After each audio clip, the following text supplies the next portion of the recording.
অবৈধ কয়লা বাণিজ্যের খবর ফের শিরোনামে। মেঘালয় থেকে আসামে প্রবেশের পথে পুলিশের তল্লাশিতে ধরা পড়ল কয়লা বোঝাই ট্রাক। এতে স্বাভাবিক প্রশ্ন উঠতে শুরু করেছে, তাহলে কি অবৈধ উপায়ে কয়লা বাণিজ্যের কারবার ফের শুরু হলো নাকি? যাই হোক, অবৈধ উপায়ে পাচারের পথে তিনটি কয়লা বোঝাই ট্রাক আটক করতে সক্ষম হয়েছে কাছাড় পুলিশ।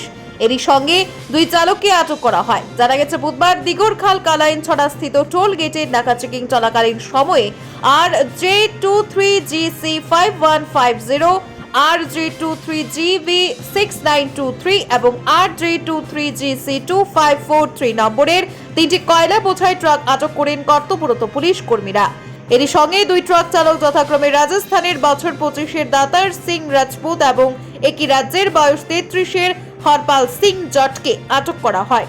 বৃহস্পতিবার উভয় চালককে শিলচর আদালতে প্রেরণ করে গুমরা পুলিশ। এদিকে একটা সূত্রের খবর মতে, ট্রাকে বোঝায় কয়লাগুলো কালাইন ব্লক এলাকার বাসিন্দা জনক কবির ও মুহিম নামের দুই ব্যক্তির।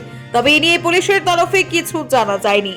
অবৈধ কয়লা বাণিজ্যের খবর ফের শিরোনামে। মেঘালয় থেকে আসামে প্রবেশের পথে পুলিশের তল্লাশিতে ধরা পড়ল কয়লা বোঝাই ট্রাক।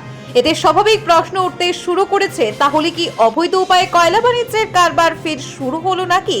যাই হোক, অবৈধ উপায়ে পাচারের পথে তিনটি কয়লা বোঝাই ট্রাক আটক করতে সক্ষম হয়েছে কাছাড় পুলিশ।